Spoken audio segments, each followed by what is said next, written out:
Chop, chop, choppity chop, chop, chop, choppity chop. Cook it, bake, cook it. Do-do-do-do, da, da, da. Oh, yeah. Oh, yeah. Hello, everyone. Happy holidays. I am Chef Daniela Kalota. I am a professional chef, culinary instructor, owner, and founder of Kalota Culinary. And I'm Grant Herms. I'm a journalist and a passionate home cook. Welcome to Panic at the Pantry, where we raid your fridge and write recipes, not tragedies. I want to welcome everyone to our holiday episode. I think I did a pretty good job of putting those bells down underneath our little intro music there. It's very fun. Are they Italian jingle bells? They talk with their hands. Yeah. Oh, yeah, that's... You did it. You did me proud, kid. Again. Well, this is our 5th episode of Panic at the Pantry, and I'm very excited for this one because it's a very special one, I think, especially for this time of year. Yes, it is. Happy December. Happy, oh goodness, Merry Christmas. Happy Hanukkah. Happy Kwanzaa. Happy Festivus for the rest of us. So yes. It's all the things on one month. It's one of my favorite months.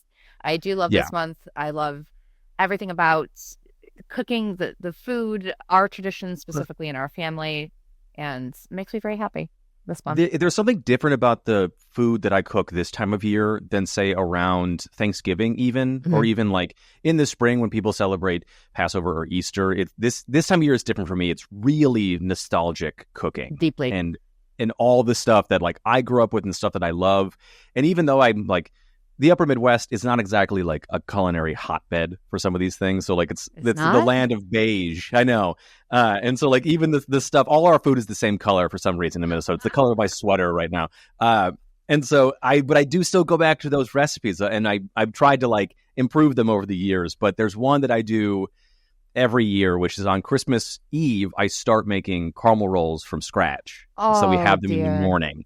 And so they take 8 hours overnight. I'm up, leaving things out for Santa and then getting these ready. And it is my favorite thing that I've been able to keep doing. That's a good dad move. It's good. Dad. My dad did that every year. And now we send pictures to each other when I can't go home and see them.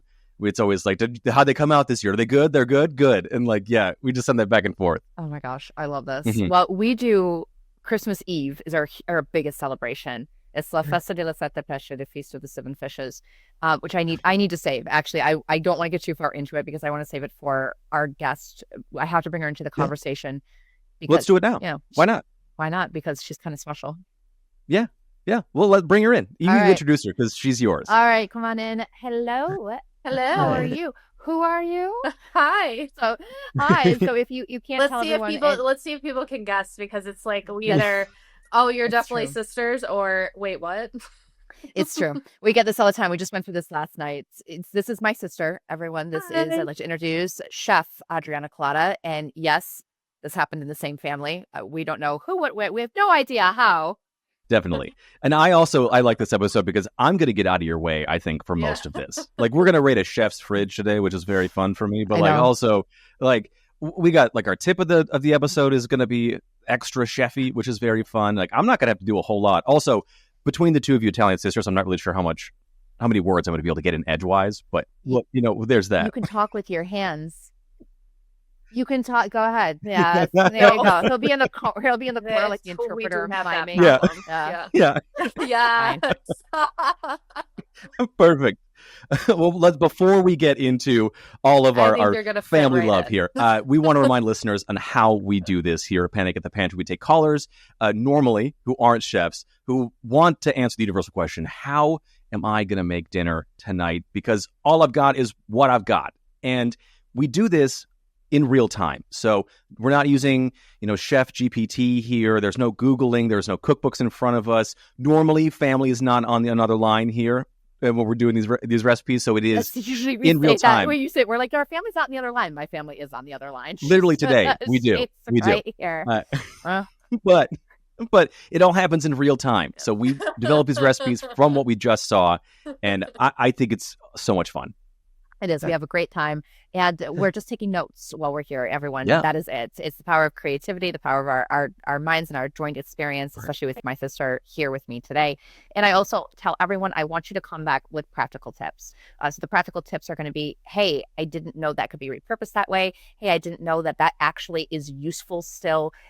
We've done some wonderful episodes where we've taken like bags of carrots and other stuff that people just didn't know that they could really repurpose and do something with. So that's the point. We have fun, we have a great time, but also hopefully educational for you too. It's the nerd in me. Yes, but also very fun, and like how you build these cooking skills. This is where it starts, is learning how these things can be repurposed and you can make old into new.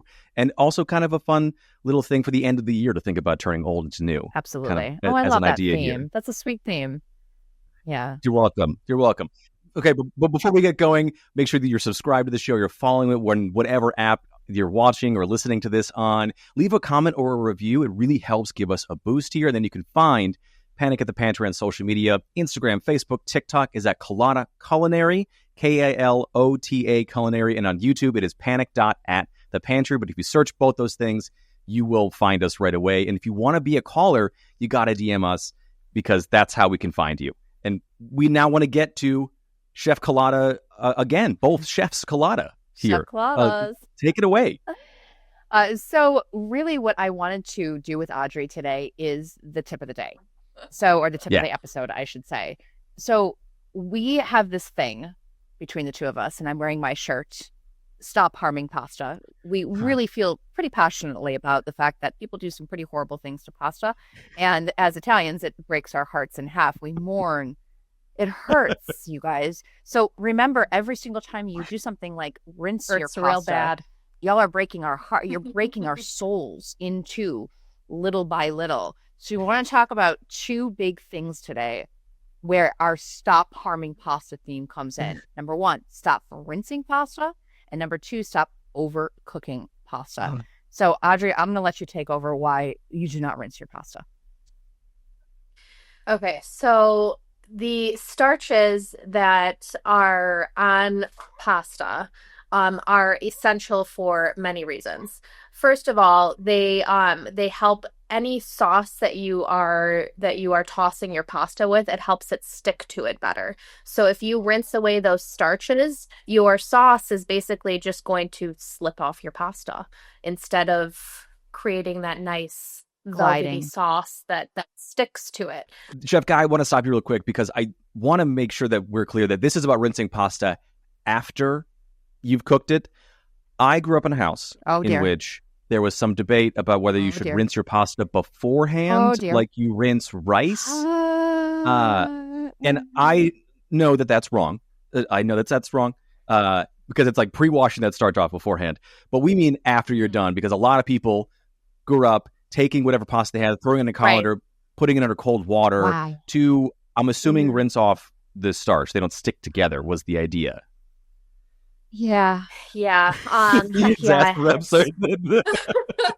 sigh. Wow. You know what? I love your parents because, they created a wonderful person and I respect them. So this is in no way disrespectful. Please don't do that. No, don't do that. Please don't do that.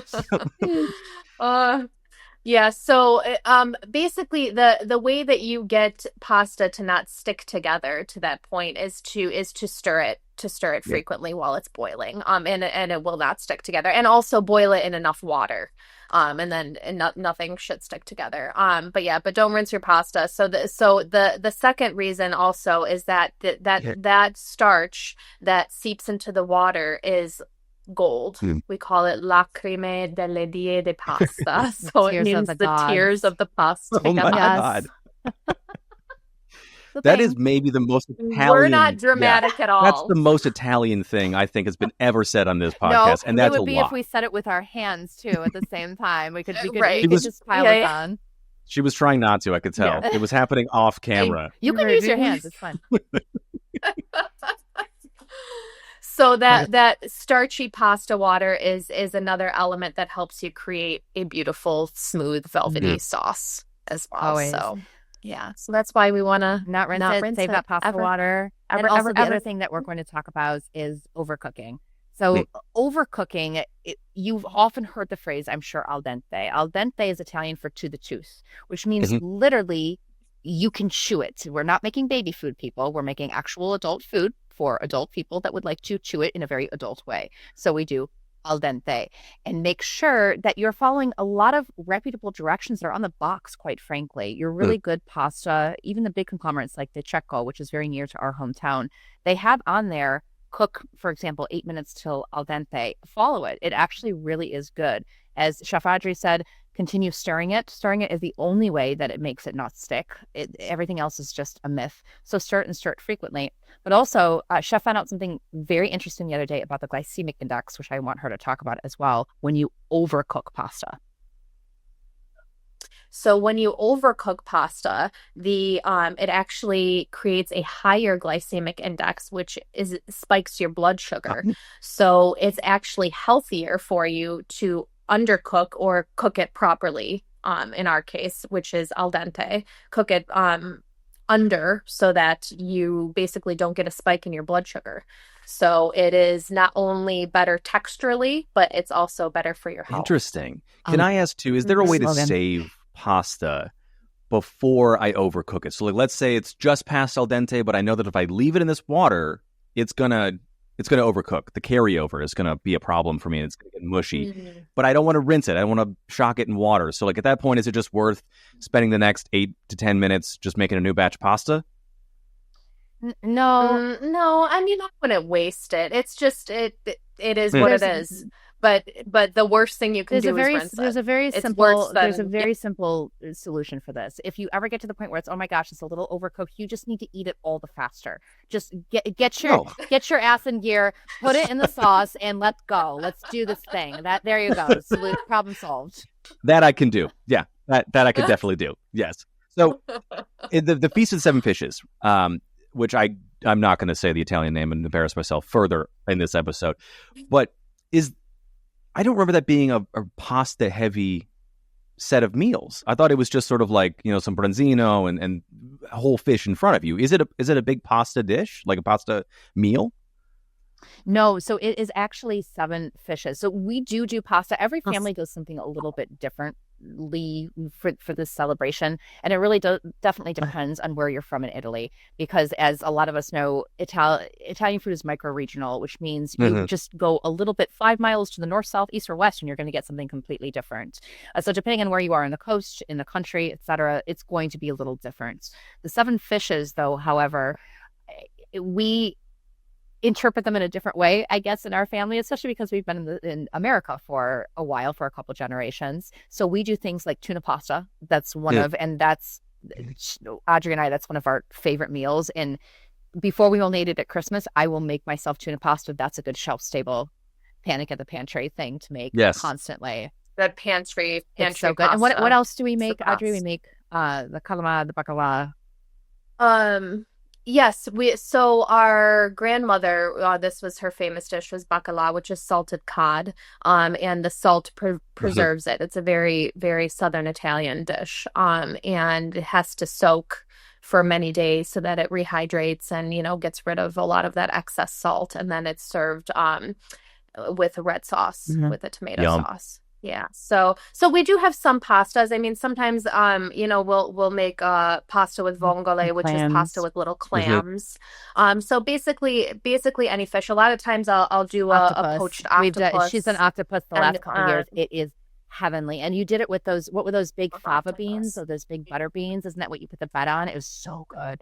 Yes. Oh my God. Yeah. That sounds so good. It was so good. Yeah. That was a journey. Yeah. So, but yeah, any fish, and it doesn't even have to be 7. It's not always 7. It's a little dramatic, also. Before, when this celebration, people have really pared down their families. I'm not going to lie. When I was little, there was 50 people at this thing, and it's been dramatically pared down because people don't have kids like in huge droves of Catholic Italian families like they did anymore, which is fine. It is what it is. We still celebrate. We celebrate him on our own, but there's not 50 people to bring all these different dishes. There's not always 7, but we have a ball doing it. Audrey and I have a ball coming up with new things, and it's very special to us.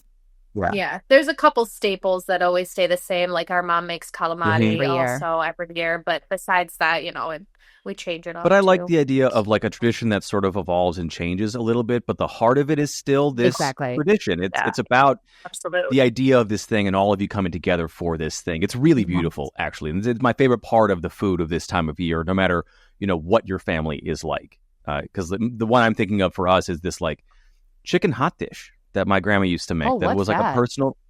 It Ooh, is yeah, all of what's the that? beige things. I wasn't kidding earlier. It's like cream of mushroom soup I and love like beige foods. there's like almonds in there, so it's like almost like a chicken almondine kind of a thing. There's usually mushroom in there, and then they used to use the like little chow mein crunchy noodles on top that were really Oh, I good. love those crunchy. That Uh, little That's crunch, so yeah. fun. Yeah, That's and then like fun. usually like an egg noodle in there too, and then it bakes and kind of becomes almost like a baked mac and cheese. But it's a hot dish because I'm from Minnesota.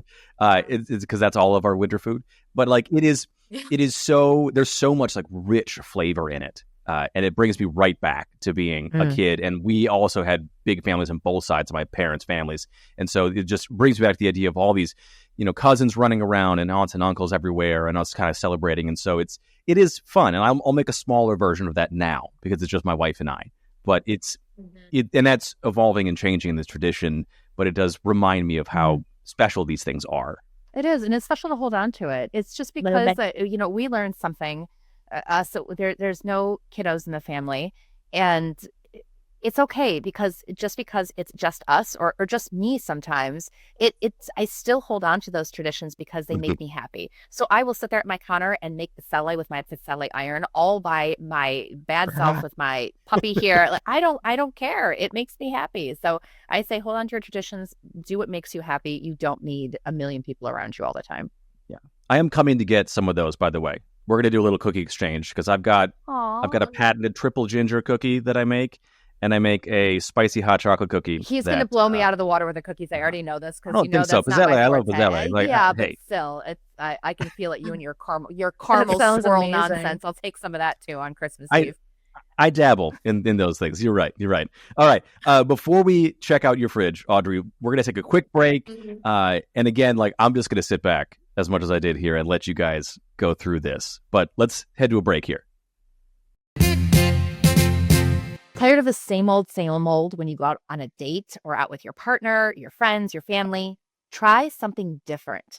Go to KalotAculinary.com and look into our group classes for a fun and unique night out. Located in beautiful downtown Plymouth at the historic Park Building, I am so excited to launch classes like homemade pasta, knife skills, plenty of seasonal and cultural nights of fun and learning. Jump on KalotAculinary.com, that's KALOTA culinary.com, and go to the group class section where you can browse all my classes and book a ticket right online. There's only 28 seats per class and they go quick. We cannot wait to see you there. Okay, Audrey, this is super special today because you run a food truck. You're a chef. Your sister's a chef. I really want to know what's in your fridge. I've seen Daniela's fridge. We'll talk about that later. That's I think a future episode is us doing our own fridges. Oh, yeah. But I really want to know what's in your fridge. And then I'm going to sit back and watch you two work and learn as much as I can here because I think this is going to be a lot of fun. So will you take us into your fridge quick?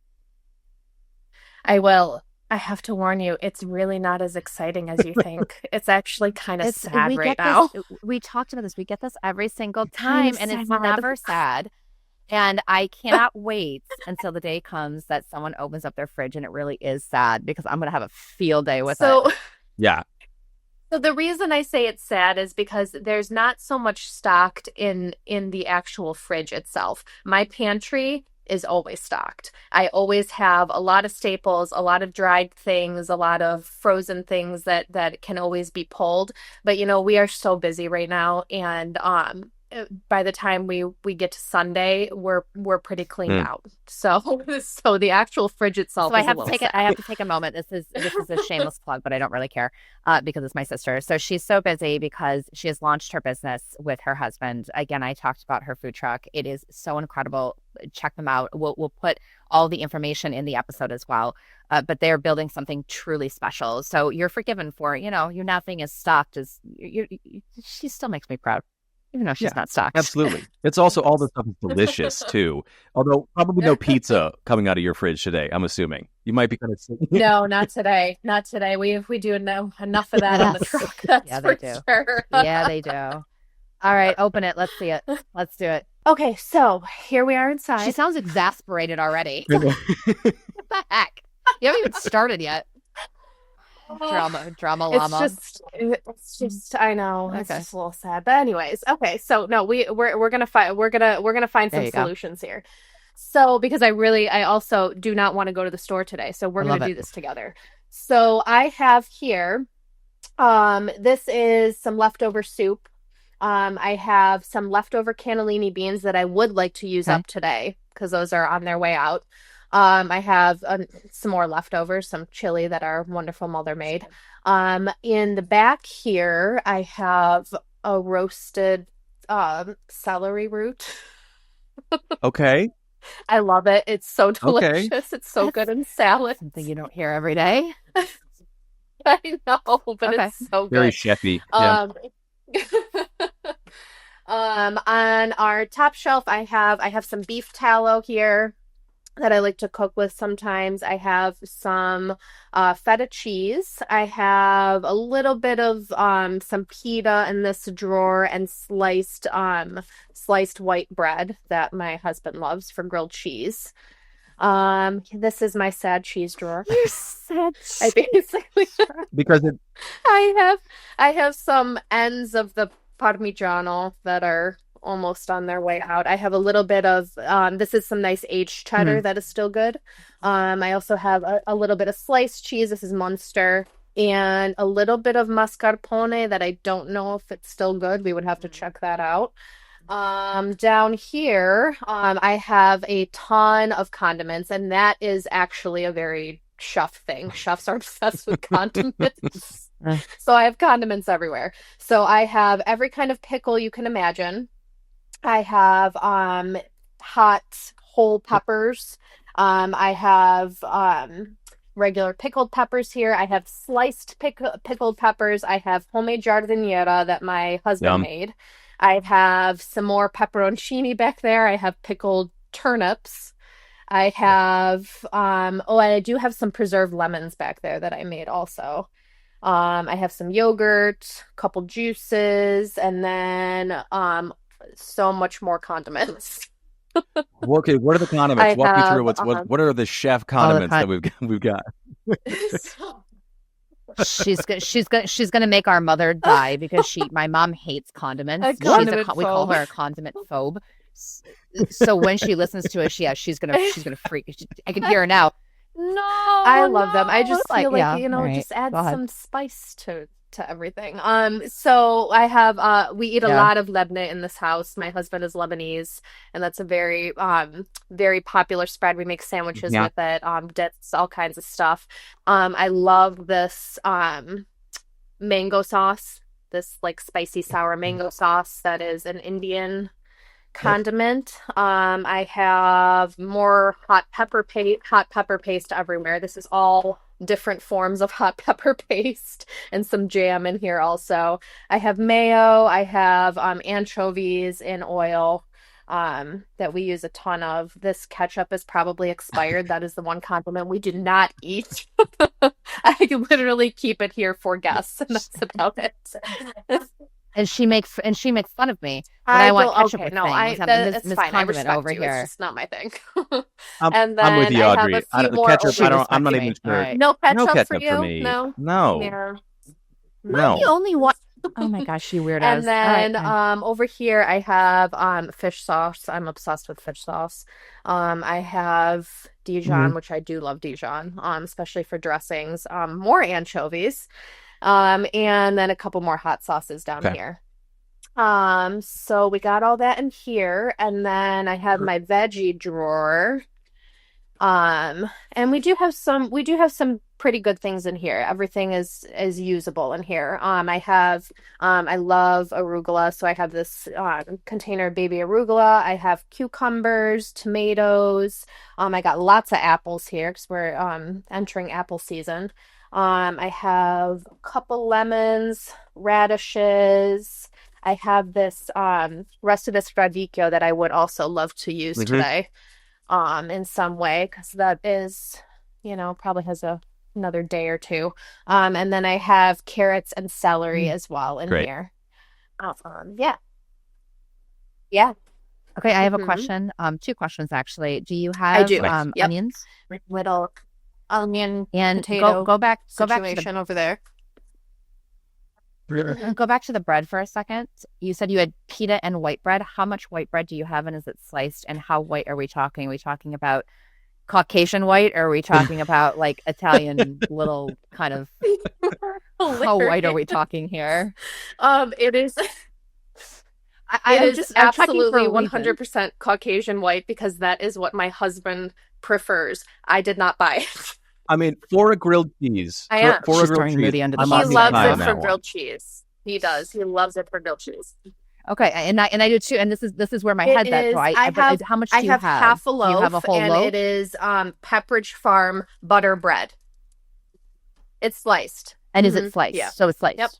Okay. All right. Okay, so we will continue on to the freezer. Yeah. Okay. So freezer. So I have my meat section here. So I have lots of steaks here. These are like maybe Amazing. I don't know, what's that, New York strips. And then I have this is a chefy thing, my bag of bones. It's a bag of bones I have. So this is something that when people go into our freezers, they're like, "What in God's name?" Because she has them too. Mm-hmm. I have chicken carcasses. I have bones. I have chicken feet. I always have chicken feet for stock. It's for making soup stock. Yeah, People, they're like I It have is, them in my freezer too. We're not just roasting Oh, bones. good. Like it's Yeah, it's Good. how you make soup. exactly. I am that person. We're both those people at the restaurants. When we have can we ribs have or the something, bones, we please? have it, or Up to the T-bone bone. and it's bones. Like, we have a box. And they're like, for what? You ate it. I'm like, we're taking the bones home. Is that the only? Are we the only? Oh yeah, we're the only ones. Exactly. I'll take the box. So it's anyway, not just please. a Thank bag you. of bones. She's not a serial killer. It's No, I promise. I promise. Hands of God, Scott's honor. All right, continue. So then we also have this is a whole chuck roast I got in here. I do have some fish down here that Moody caught. Some lake that beautiful walleye fish. That was he good. caught. Yeah, so I forgot I had that. And then I have a ton of beef sausages here, which is called Siget. And we have a lot of that. We like to make sandwiches with Siget. that. So that's the meat section. And then over here we have Moody's famous chocolate bars. I have some phyllo dough. I have this is masa harina. I keep it in the freezer. It stays fresher for when I make tortillas. I have oh, this is not good down here. I have some frozen fruit. I do have broccoli stems. I was probably saving that for something and then forgot about it. yeah. Next to the Those are bones. just vegetable bones. Yeah, that's just Yeah, the vegetable bones. Oh my God, I love that. He's so come up with some really awesome. great That things, is- let me tell you. I mean, and we're going to continue using them. And I have breadcrumbs down here as Okay. well. And then on my top shelf, I have more pita. There's pita everywhere in this house. We have a metric ton of frozen pistachios. That's for work. Literally. Some frozen walnuts. I have a ton of frozen za'atar in here from my mother-in-law. And pesto that I have been freezing for the winter. Over here, I saved my tomatillo husks. It's a long story. More vegetable bones. Yep. More vegetable bones. I have some more slivered almonds here. This is a Lebanese spice, tomato paste. I have chicken stock and shrimp stock. I have some frozen spinach, frozen basil, and some more frozen Okay. basil. And I think that's it for the freezer. Can I ask a question, just like a food question here? Yeah. I don't think I've ever seen anybody keep their nuts in their freezer before.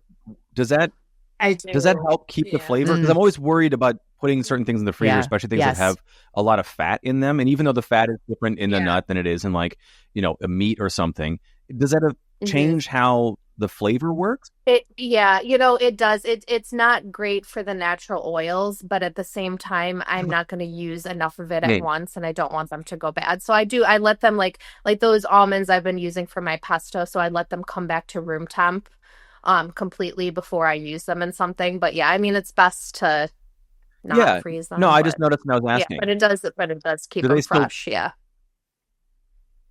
Because it does solidify the oil a little bit. It changes the flavor of it a tad bit because of it, but it still solidifies it and preserves it way better than they'll just go rancid if they sit out for too long.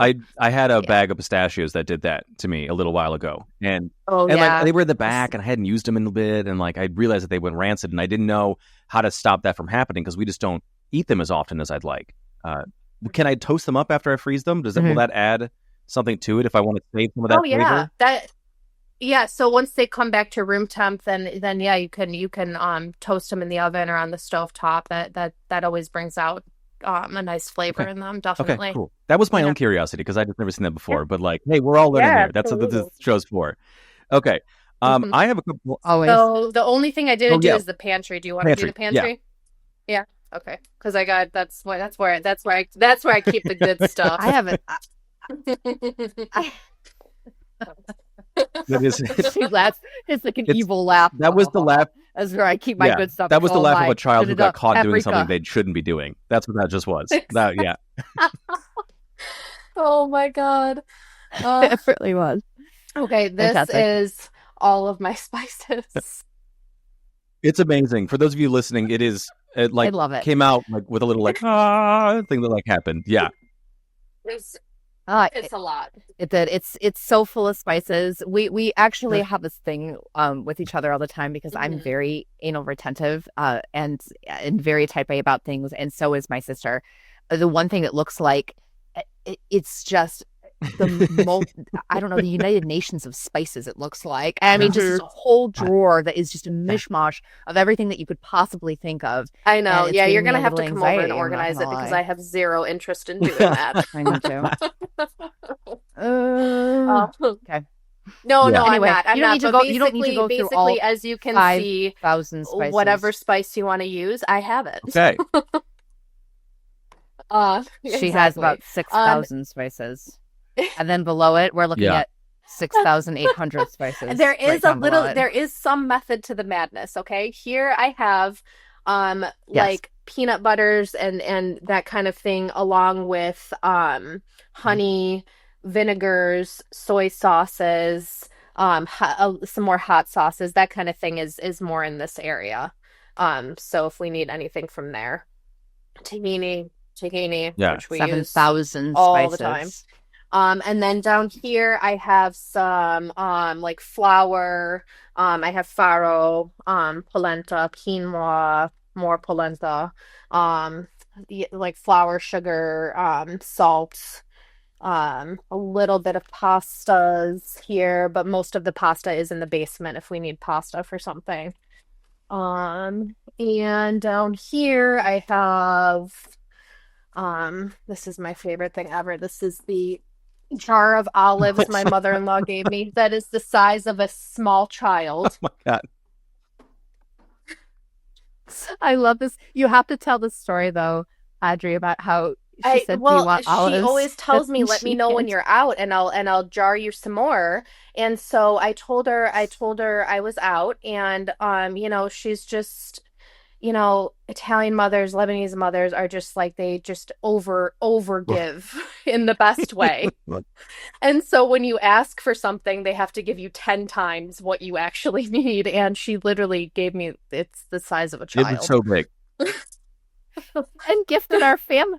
And gifted the rest of the family some too. So my parents had these. So we're just, it's great. I mean, I'm I'm so happy with your choice Yeah, me in too. spouse. Me too. Personally, I'm thrilled with this. So we have down here lentils, rice, some dried chilies, all of our tinned fish that we love as Italians.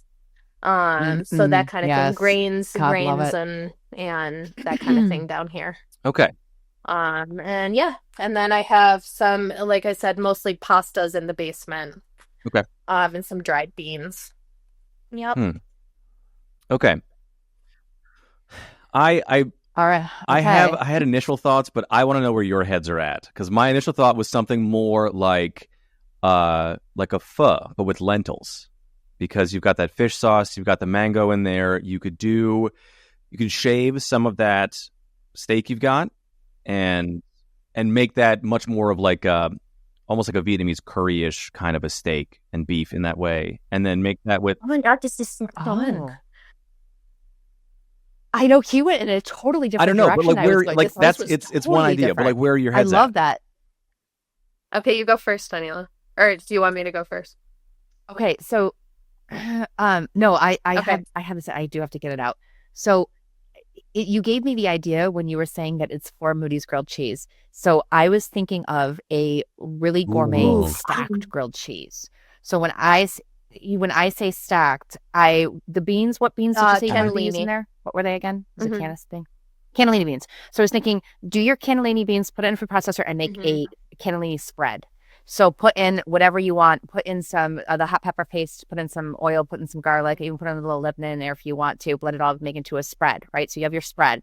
Then you would have your good cheddar in there. Yeah. Mm-hmm. So grate up the cheddar. Grate up the cheddar. Then you have pesto in the freezer. Stay with me. Then you also have onions that you can caramelize and apples that you can slice really thin. So what you can do is you can take that white bread and you can start stacking it with those different things. So a layer of the spread, a layer of the pesto, a layer of the caramelized onions, and then maybe like apples, a bread in between, and do like a double decker situation. Exactly. That's what I'm saying. No, not double decker. I was thinking like 4-decker. I was thinking like deckers, dude. I was thinking like stack this thing and then take a panini press and like press it down. And then because you want to use the radicchio, make a salad on the side. Do a tomato radicchio cucumber salad. Oh, you could put arugula in the stack. I'm thinking like stacked. That's where my head was These at. are both so different. This is so fun. This is so fun. Yeah. Okay. Yeah. Right? I know. Well, you know, right, so I love hearing these ideas and how you interpret my fridge, because I always fall back on the same things, you know, with basically the same things with what I have. So so typically what I do when I'm in this state is I will pull out some type of grain and make that a base for something. So so for example, like the farro that I have in there, I will do I boil the farro, maybe even in some chicken stock to give it some more flavor, and then I will wilt a green in there. So whether it's the arugula or the spinach I have in the freezer, add those cannellini beans in there for some protein, and then maybe even top with like the pesto I have in the freezer, just like little dollops on top, or some feta cheese on top as well. I still have herbs in outside that are even, you know, growing through the winter. So I have some rosemary in there, some of the thyme is still going. So I can pick some of that for the top too. So Yum. That's typically what I fall back on, but I love that I have some different ideas now. And a pho, I never would have thought of that. I would have never thought of that either, and it's one of my favorites. So I think that we should go through briefly, so we don't, you know, go on forever. But I think we should go through each of the because it's just so different. So why not give in this special episode that we have? Why not give people a couple different ideas? So I love Grant. Walk us through your idea. I'll walk through my idea. You got a couple different ideas. Yeah. So I'm thinking, because you've got the hot peppers and the pickled stuff, and then my brain immediately went to sort of that like kimchi-esque sort of pickly, vinegary kind of flavor. And you take some of all the pickled things you've got in there and you let them marinate with each other for a little bit, maybe in some rice vinegar if you've got some in there. And let it sit in that, some sesame oil if you got some in there as well. I think I saw the top of, okay. And like you know, that's a super strong flavor, so not like a ton of that. But then with the steak, shave it fairly thin. Like maybe shave is the wrong word, but slice it really thin, and treat it almost like a marinade with that mango sauce you've got, and maybe one of the whole hot peppers, so that it gives it that little bit of that heat. Is that mango thing already kind of spicy? A little bit, yeah. Okay. Okay, and then I would hit those like stir fry and let those almost like hot pot kind of style be. And it is great for marinades. You are 100% right, because I've used it for chicken before, and it is a killer. It makes a killer. I've marinade. never used this. For you have to. Before. I have another bottle. I'll give it to you. It's amazing. Yeah. It's amazing. It's so good. I love this. It's one of my favorite things to do with, like, it doesn't work with every condiment, but like most condiments, if you make it with a little bit of acid and some of that just oil regularly and some extra spices and salt and stuff, they're perfect bases for marinades. They're great. It might actually be the only thing I've ever used ketchup for, which is to make like a barbecue marinade. But that's a different thing. And also a dig at Daniela. But and then fine. What I think you do with the actual pho itself is you've got a bunch of fun vegetables in there. So the arugula would be kind of nice to wilt in there. The radicchio is nice in there. That shrimp stock that you can add will give it a really fun, I think, fishy sort of very Vietnamese pho style thing. And then that's your broth that you cook the lentils in. And I know you wanted to use the beans in this. You still could. You could still throw them in and they would still work in this because they're pretty neutral as a flavor.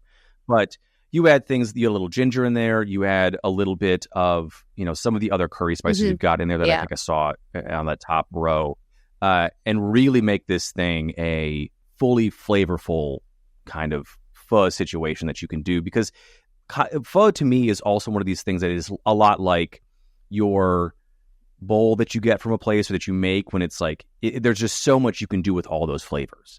And so now that you've got that, you got the lentils in there, that's your grain, and you had the steak in there, and it all blends together in this really nice sort of South Asian bowl. And this time of year, it's nice because it's warm and it's hearty with the steak and the lentils. And honestly, it's a different set of flavors than we normally have this time of year, at least most of us, the three of us talking for sure. And it's a nice change of pace. And that's why I was thinking that too. But I also love a grilled cheese. So Daniela, walk us through this, because that's a very fun idea, like a country club style, quadruple like decker club sandwich. Yeah, club cheese. Sandwich. Yeah. I did it made me think of it too, because I did a class that was basically fancy grilled cheese and champagne pairings, which I love to pair things with champagne, potato chips, grilled cheese. It's my thing. So that's where my head was at. So as long as she has a bottle of Prosecco or some sort of champagne in there, she's good to go. But my thought was to make a couple different layers. So take out the pesto, and pesto is so wonderful to have in your freezer. For those of you at home who do not know this, if you ever make any sort of pesto and you don't use all of it, freeze it. It's so wonderful to bring out, and it's not just for pasta. It goes on everything from fish to proteins like chicken to sandwiches to eggs. I mean, it can go on everything. So take that out, let that defrost, and make a bean spread. I love when you have half a can of leftover beans, because you can always make a spread with it. And all you have to do is put it in a blender or food processor, add some aromatics like garlic. You can add different spices to your liking, everything, cumin, paprika, coriander, even a little cinnamon for sweetness, doesn't matter, whatever you'd like. Add in your oil to make sure that it blends all together. Make sure you add in your salt. And then you can do different textures or different spice levels. She has chili paste, so it'd be great to add that in there. A little dollop of lebne to make it just really creamy. For those of you who don't know, again, lebne is very, very thick. It's a lot thicker than Greek yogurt, and it is wonderful. A little bit goes a very long way to make something nice and silky. So you have your bean spread, you have your pesto. Grate up your cheese. And for those of you ever making grilled cheese with a block of cheese, as you should, don't get pre-shredded cheese. That's another tip for another day. Shred it, actually grate it. And so then it'll melt very nicely. So then you have your bread. You can put a layer of that bean spread, a layer of the pesto, and then you could have a layer of caramelized onions. And I am obsessed with thinly sliced apples and caramelized onions. It's nice to add. Cheese. Yeah, I've done that before. Just grated a little bit of apple and add it to the onions for some sweetness instead of using sugar, because I don't want to. A lot of people, which is fine, but I like to add sweetness in other ways. So like the apple is a great idea. Apple or like a marsala for the onions also. Yes, marsala, add that wonderful sweetness and layer it that way. And then if you find other things that you want to put in those layers, like the arugula, slap them in the sandwich. And I say put them in a pan with a little bit of butter and take anything heavy. If you have some sort of burger press or anything, press it down, make sure that cheese melts, get it nice and happy. And then on the side, again, if you want to use that salad, you can make a radicchio, cucumber, and tomato salad. You got your awesome quadruple. I don't think it's 4 layers. I think it's like 6 layers roughly. You lose count of the layers. 6 layers sandwich. Yeah. I lost count. Lost count of your spices. I lost count of my spices. You'll have to eat it like Scooby-Doo. Yeah. 6,000 layers. I also like an apple or like a pear sometimes in a grilled cheese because especially one that's got multiple layers, because I need the texture breakup. I need something in there to be a little crunch. Otherwise, it's just a big kind of like mush you're as you so go right. through. Texture is so important when you're eating something. It's something to always consider. Yeah, because then you don't get bored. Yeah. Think about. Daniela, do you toast the middle pieces of bread here? This is like a thing that people do like club sandwiches, for instance, and they've got that middle layer. Like that's a very good point. Yeah, and I'm very picky about that because I hate when you have outside layers toasted but not the inside layers. It's silly. So I would take the bread and either throw it in the pan individually or put it in the toaster. I think that's the easiest thing to do, so it's nice and warm, and then layer it that way. It's just going to help the cheese melt, help everything go together, and it won't be the outside layers are toasted and the inside is just mush bread. That's right. That's not good. The structure's better, and also that texture thing. You know, Audrey, they do the stock shop. Yeah, absolutely. Yeah. Okay. Wow. What do we think? That's it. We did it. This was very fun for me. You too. Thank you for letting me kind of like in your inner circle here. This was very, very fun. Absolutely. Yeah. Absolutely. Okay. Well, that is it for the episode today. Make sure you're following, you're subscribed, leave a comment or a review. It really helps give the show a boost. If you're a watcher on YouTube, that comment goes a long way. Everyone tag Panic at the Pantry on social media. We are under IG, TikTok, Facebook. We're all housed under Kalota Culinary. And on YouTube, we're at panic.at-the-pantry. My name is Chef Daniela. I am everywhere at Kalota Culinary, Kalota Culinary. And you can find me also at www.kalotaculinary.com. And I'm Grant Herms. You can find me at Grant Herms on Twitter and Blue Sky, and Grant Herms TV on pretty much everywhere else. And that's it for today. Well, thanks, guys. Happy holidays, everyone.